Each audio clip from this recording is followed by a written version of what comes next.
Hello, my name is Luby and welcome back to Katawa Shoujo. Today, we're finally starting a new route. That's right, the Shizune route is over. I know that was like the longest route so far. I'm not sure if it was the longest route so far or just the fact that I was doing 30-minute episodes.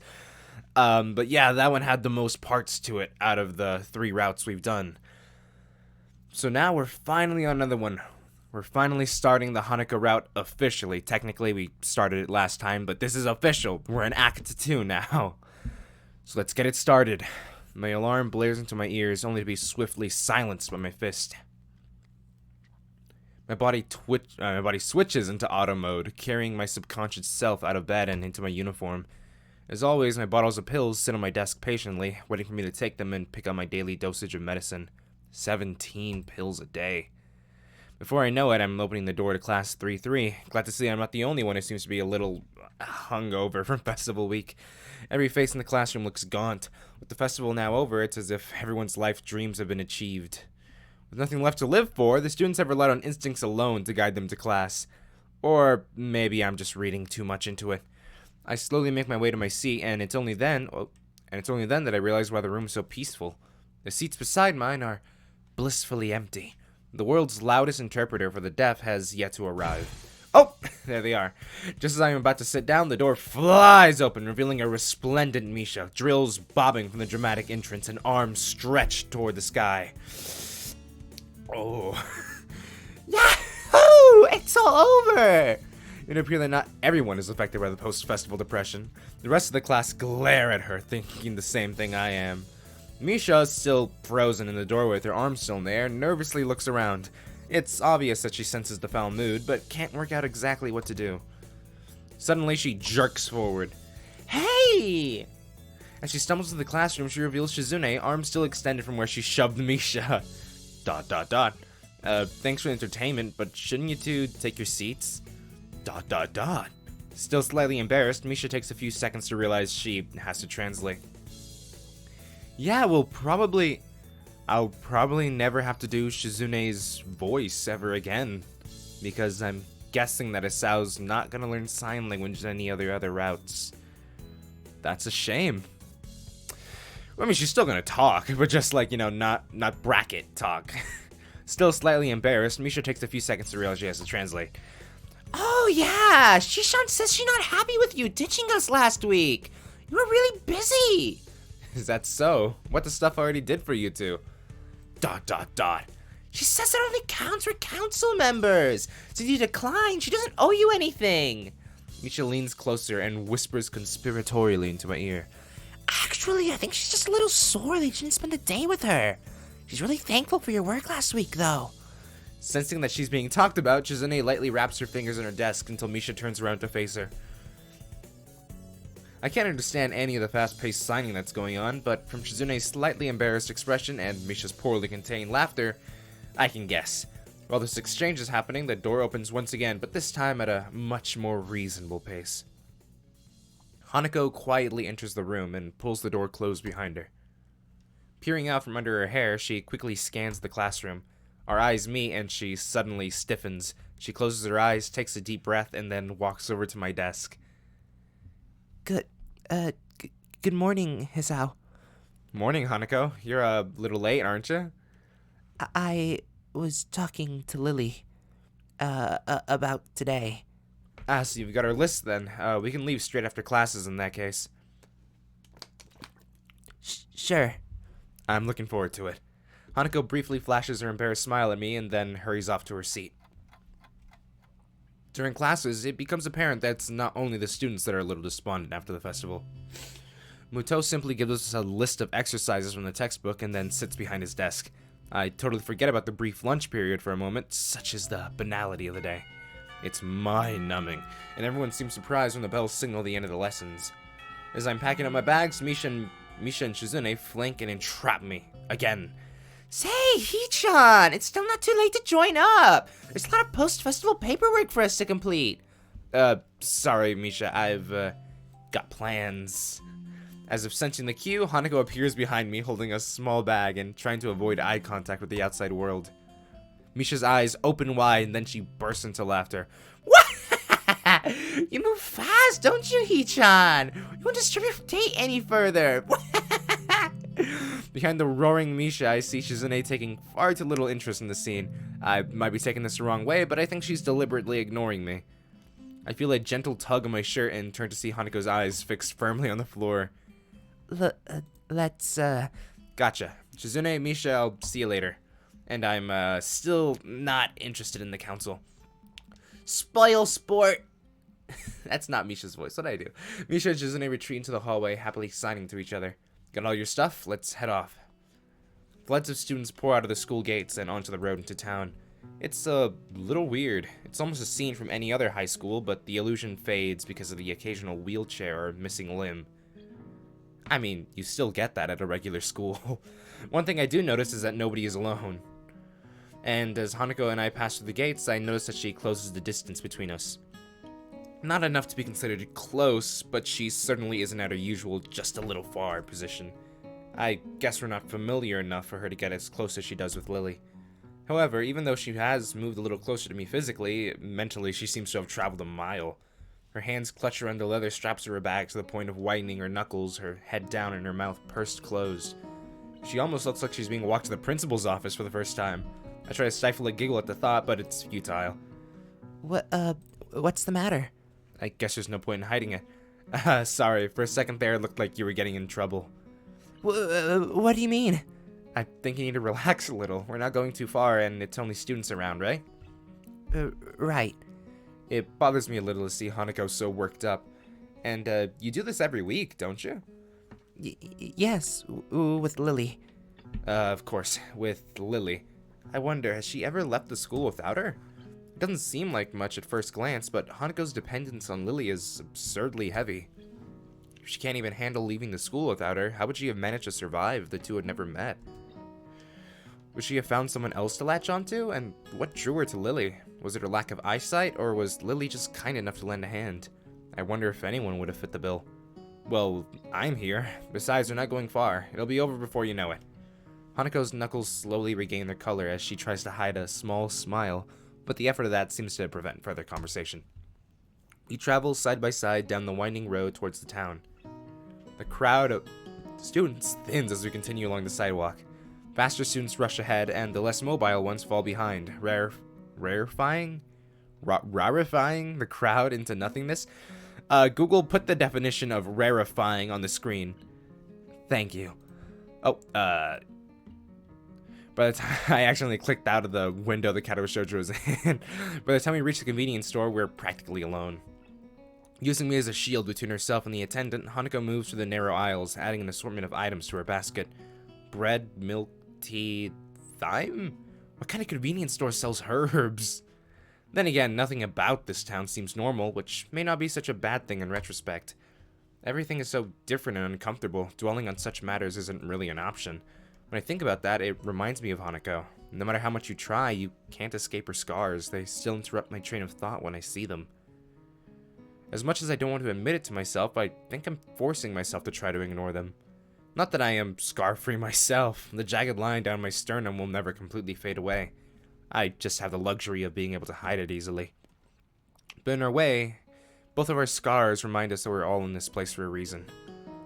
Hanako throws one last item into her basket, then sheepishly holds it out to me, along with a few banknotes.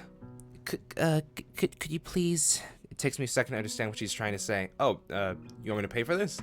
She nods, but doesn't look up. I guess this task falls to Lily on the usual occasions. Sure, let me just grab a couple things. Hastily, I grab a few essential items for myself and head for the counter with Hanako in close tow. The attendant gives me an indifferent nod as he scans in the items. I suppose just ignoring us is one way to deal with the anomalies of Yamaku. We must get a lot of students here, being the closest store to the school. The staff must all have their own way of dealing with us, or maybe they don't. Maybe it's only me who thinks twice about my unique schoolmates. Our transaction complete, Hanako and I head back out into the street. The road is pretty much abandoned now. The students that are heading out have already left, and nobody has started returning just yet. And, with only the school ahead on the road, there doesn't seem to be anyone else around. The emptiness certainly reflects on Hanako, her arms by her sides, each carrying a bag, her head no longer bowed, and back to the upright position. It's almost as if she were enjoying this walk. So, why all these weird things? Mixed spice? Why would you need that in school? I sometimes like to make food. Well, yeah, so do I, but, spices? That's a little more advanced, don't you think? Not really. Well, I think it's cool. You'll have to teach me one day. Sure. She doesn't seem all that sure, but pushing the point doesn't seem all that wise. At the very least, she seems a great deal happier than she did in the walk down here. That alone makes me a little happier. Outside the girls' dorm, Hanako and I sort out the grocery bags with our respective purchases. In comparison, my things look positively plain. I tell you, you're putting me to shame here. No, I'm not. I'm only joking. I have a stack of homework that I skipped last week, so I must leave now. Will you be alright getting that to your room? Yeah. Sure? Okay then, I'll see you tomorrow. Bye. We part ways and I return to my room. Piles of papers sit upon my desk, begging to be completed. With the entire ruckus of the last week, I've barely had any time to catch up. I tried to keep up with my studies while I was in the hospital, but some of this stuff I've never seen before, even back in my old school. Totally unprepared, I pop the top on a can of drink and get to work. Just a can of drink. Not even gonna say what kind of drink it was.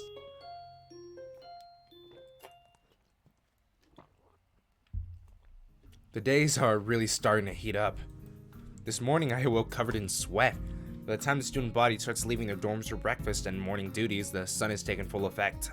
Oddly, that puts me in high spirits. It's not even 8, yet I feel like this day is gonna be one of those pleasant, tranquil, warm ones. Hey, I woke up at 8 this morning. If I weren't at a school that considered every absence from class as a sign of a life-threatening situation, I'd consider skipping the whole day and just relaxing in the school gardens. Yeah, today will be a genuinely lazy day. For a second, I stop in mid-stretch and consider the nurse's warning about exercise. Maybe I should have kept up those morning jogs. Running with someone like Emmy might have been a little testing, but if I worked at my own pace... who am I kidding? I couldn't stick to something like that without some kind of motivation. It's not like I sit around all day. The walk to and from the convenience store counts as exercise, right? Especially the walk back up the hill. Yeah, it's no big deal. Compared to months lying in a hospital bed, I'm getting plenty exercise. It seems that I'm not alone in my appreciation of the day. Nearly every member of the class is glancing through the window and into the tantalizing sky. Even the steadfast Shizune seems to lack her usual vigor for schoolwork. Misha, as brazen as ever, has even unbuttoned the top buttons of her shirt and is fanning herself with a notebook. I must have been staring, as she's now sticking her tongue out at me. However, she shows no signs of halting her efforts, nor is she trying to hide the fact. The lunch bells seem to catch everyone by surprise, and the class empties at a much slower pace than usual. The heat seems to be draining the need to rush from everyone. Well, almost everyone. Isao? Hey there, Hanako. What can I do for you today? Hanako already has a lunch bag in hand. I don't have to be a detective to work out where this is going. Would you like to have lunch with us again? I brought enough for everyone. Awesome. You don't have to be so stiff about it, though. Right. I take it we're going to the tea room? Please. Lily said she'll meet us in there, so we should Should? should go ahead together. Sounds like a plan. The heat has made me pretty hungry. Hanako breathes a sigh of relief, and I gather my things together. As usual, the aura of the tea room is refreshing, feeling isolated from the rest of the world. It feels weird being in here after we haven't, been here for, 2 routes. Then again, the usual din of the school seems to be a bit subdued, most likely from laziness promoted by heat exhaustion. Hanako slowly spreads her food on the table, intently focusing on every little movement, as if she's trying to keep her mind off other thoughts. It's not much, but I can tell from her demeanor that she's prepared everything with utmost care. I guess Lily isn't here yet. Should we start without her? She'll be here soon. Hanako struggles with the lid of the container of rice. Here, let me help with that. I take the container from Hanako's hands and try to force open the lid. Try as I might, it seems wedged shut. Let me guess, did you put this in while the rice was still hot? Yes, I was in a rush. I put the container on the table between us. I thought so. It looks like this is wedged shut. We'll need some hot water to get it open. But that could be a pain in here. We get water everywhere. Well, in that case, how about I contribute to today's meal? At the door, Lily smiles while holding up a bag stocked with various buns and bread rolls. I can't help but do the same. Since you two had a change of plans because of me, I thought it would bring a little something. Thanks, Lily. Here, let me get that for you. With a little guidance, Lily's bread assortment joins Hanako's riceless platter. I hastily make some tea to complete the picture. Well, I'm looking forward to this. As I take a bite, I notice Hanako trying her hardest to not look like she's looking at me. It's nothing special, but then again, I can't really complain. I'm pretty lazy when it comes to cooking for myself. Not bad. I guess it's not bad. I guess this is made with the stuff you bought yesterday. Yes.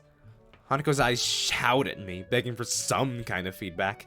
Well, it was clearly worth it. Thanks, Hanako. I wanted to show you this after yesterday. It's okay. I was just a little surprised at the stuff you were buying. Hanako's always liked to experiment when it comes to food. I think it's good. Most of the time. While Lily's smile doesn't waver, the slight change in her tone tells me that things have not gone so well in the past. It's good. The kitchen is a laboratory. It's a place for experiments. Sure, sometimes those experiments burn the house down, but you gotta make strides. You gotta make something new. And it's not like Hanako has many people to sample her cooking. Hang on, was Lily waiting for me to go first? She didn't start eating until after I said it was alright. Her cheeky grin tells me that this was a deliberate action on her part. I'll have to try and work out how to get one over her in the future to make up for this. Well, it's good, and that's all that counts, right? Right. Lily, satisfied at not being the first to sample Hanako's creation, begins to consume the food in front of her. I find myself staring as I watch her chopsticks gently touch the plate, their tips delicately poking and tracing to quickly ascertain the positions of the food as she dexterously picks it up. One might think she were a child playing with her food if not for the situation, though she does it with such care and thoughtfulness that it's obvious this is simply how she eats this kind of meal. Not wanting to miss out, I start filling up myself. Hanako takes a different approach, waiting until Lily and I have our hands clear before quickly snatching up her share. Before long, the containers are empty, save for the still shut rice container. Thank you, Hanako. That was filling. No, thank you for the bread. Yeah, it would have been a disaster if not for that. You're both welcome. But now I must be getting back. It's far too easy to be late after eating here. Yeah, I see what you mean. I think we'll just clean up here and then head off. Well then, good day. Lily leaves, her cane tapping away down the quiet hallway. Hanako and I quickly pack our things and stay seated, waiting for the bell. Together, we stare out the window and into the endless azure sky. If it weren't for the pealing of the bells, I would have sworn that time had stopped. The urge to skip class rises in my gut. You delinquent. I shoot a glance at Hanako, who shows no signs of moving either. Not just yet. The interval between the warning bells and the end of lunch bells passes in the blink of an eye. We really should go. People will freak out and start a search party if we skip. Hanako sighs. You're right. Slowly, she rises to her feet and I follow suit. Silently, we make our way up the old stairs to the 3rd floor and then to our classroom. At the door, I take point and open the door ahead of Hanako, bowing my head down in apology in advance. I'm sorry we're late, Teach. I'm greeted not by stern wards, nor by an angered instruction to take my seat, but simply by the silence created by 15 or so students trying not to laugh. Muto, ever tardy, has yet to arrive. However, the fact that Hanako and I have arrived together is blatantly obvious.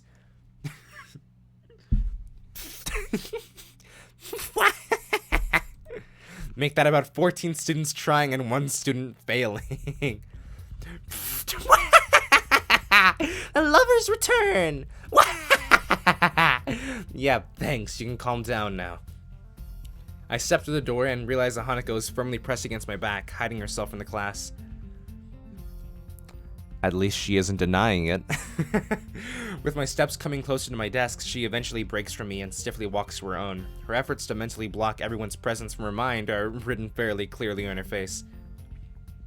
Quickly checking the door for any signs of the teacher's arrival, I make a trip to Hanako's desk and whisper in her ear.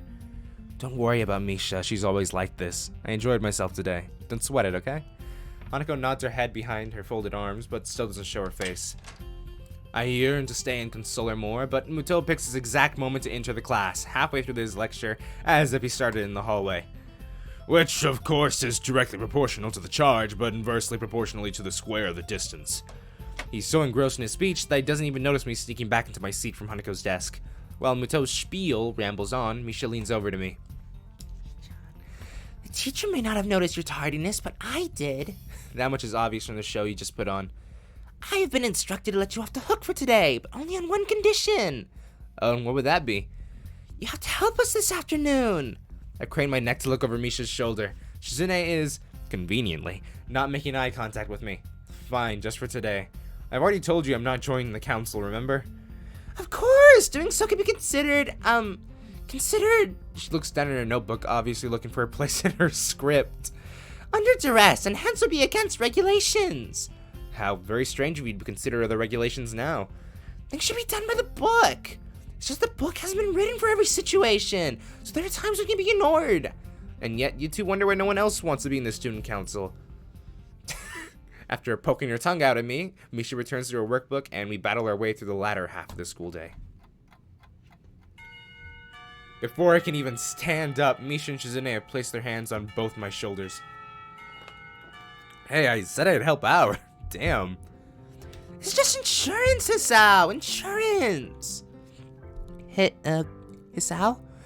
Hanako timidly tries to leave the room by circling around us, and I suddenly realize that this may be my one chance to escape. Oh, hey, Hanako, what's up? ... Hey, what makes you think you've got time to chat? Oh, relax, this won't take long. Sorry, Hanako, you were saying? I was gonna go to the library, and I thought... Hanako's thumbs dance around each other and her eyes flit around the room, looking everywhere but at us. Sorry, Hanako, but Hisao has to come with us. He's got work to do. ... Oh, we can help too if you'd like. Oh. So how about it, Hisao? I'm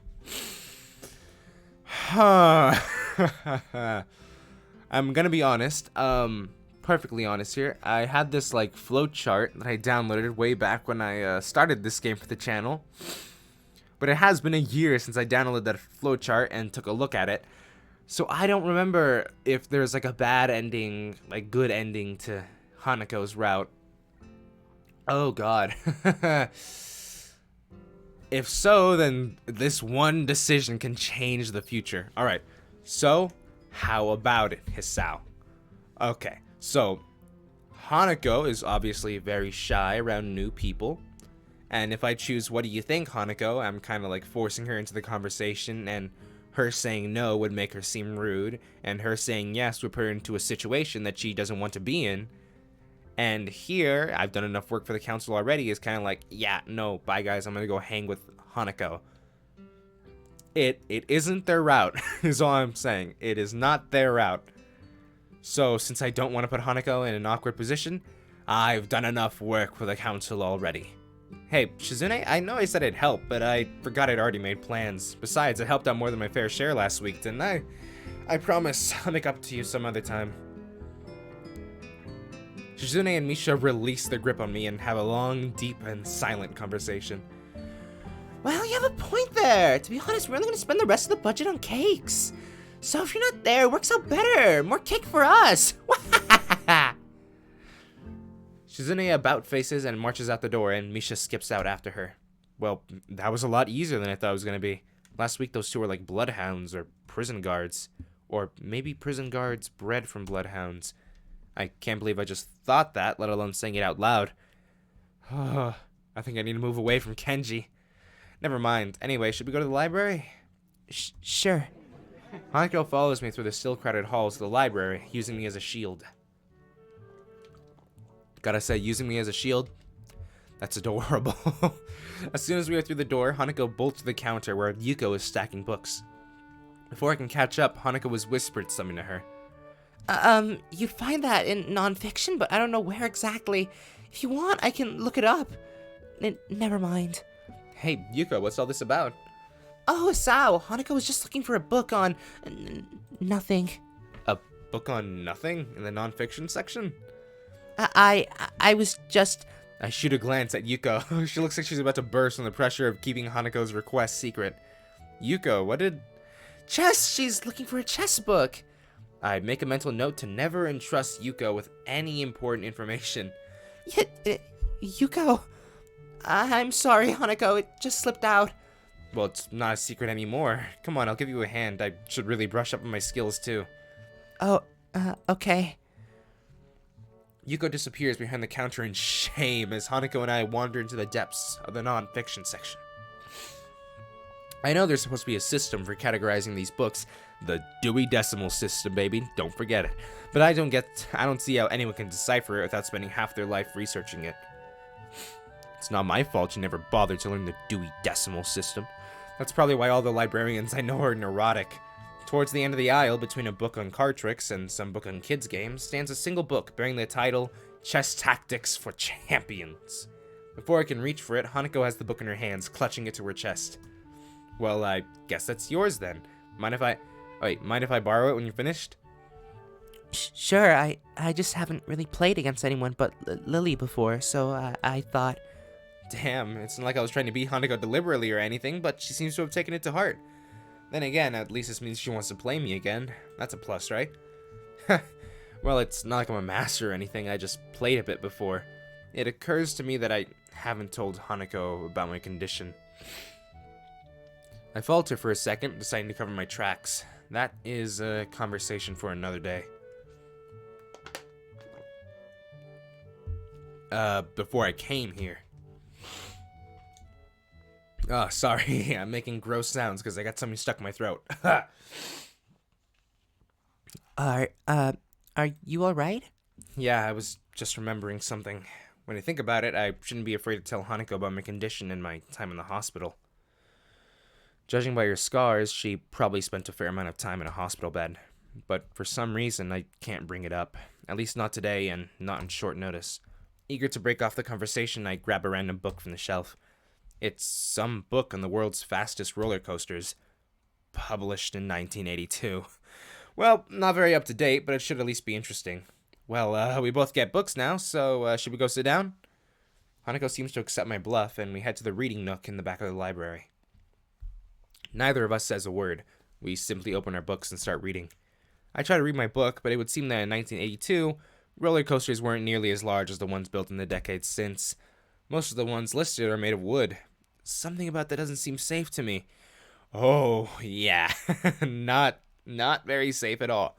But they still do exist. A bit safer now, perhaps, but they still do exist. If I'm going to ride on something potentially dangerous, I want to be made out of steel or some kind of space-age alloy that has big words like titanium and ruthenium. I quickly lose interest and my eyes wander across the reading area to rest on Hanako. Hanako seems absorbed in her book, flicking back and forth through the pages as if confirming what she just read.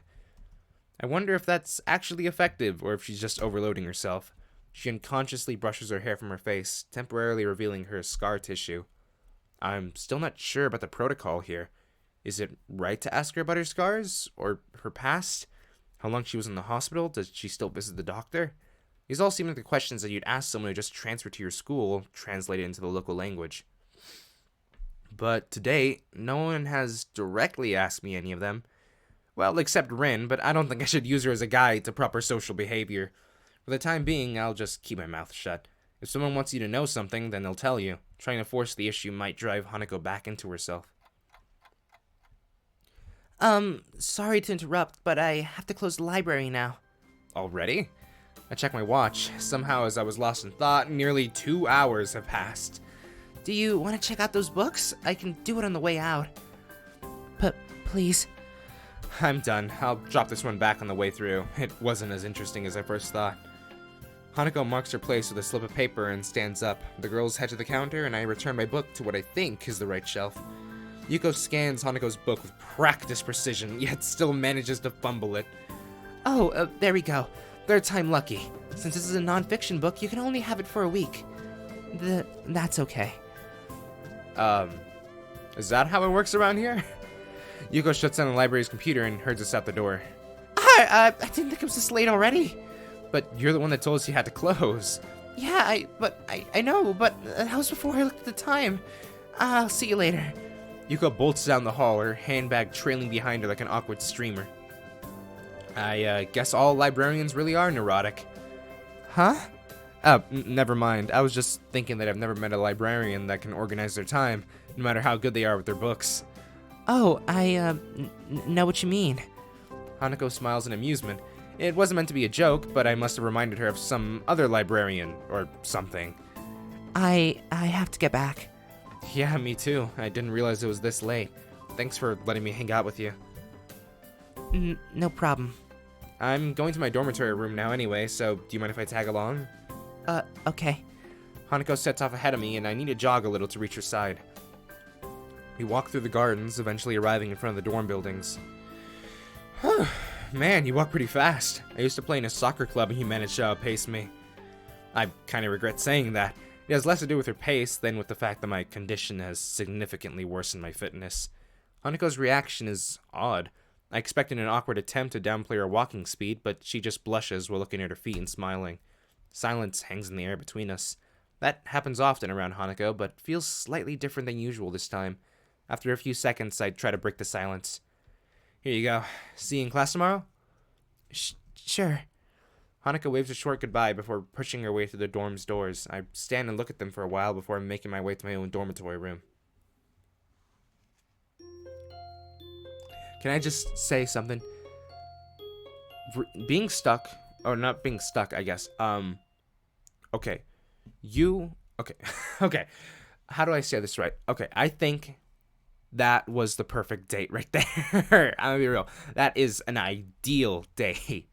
Just two people reading their own book for 2 hours in a library in silence. That's well, I mean, mostly in silence. That was, I gotta say it again, that was adorable. Again, that's a perfect date right there. That is ideal. And that is all the time I have for today's episode of Katawa Shoujo. Let's stop talking about my perfect date, alright? Hope you enjoy this episode of Katawa Shoujo. I'm feeling very receptive towards this. I'm very much enjoying the Hanako route so far. I feel, okay. I'm just gonna go ahead and say it. I think Lily right now is my favorite still. That's my favorite route out of all the girls. But depending on how this goes, this beginning has made me feel very positive. I feel like the Hanako route could be my favorite, but I guess we'll just have to see. I'll see you next time for more of the Hanako route. Peace.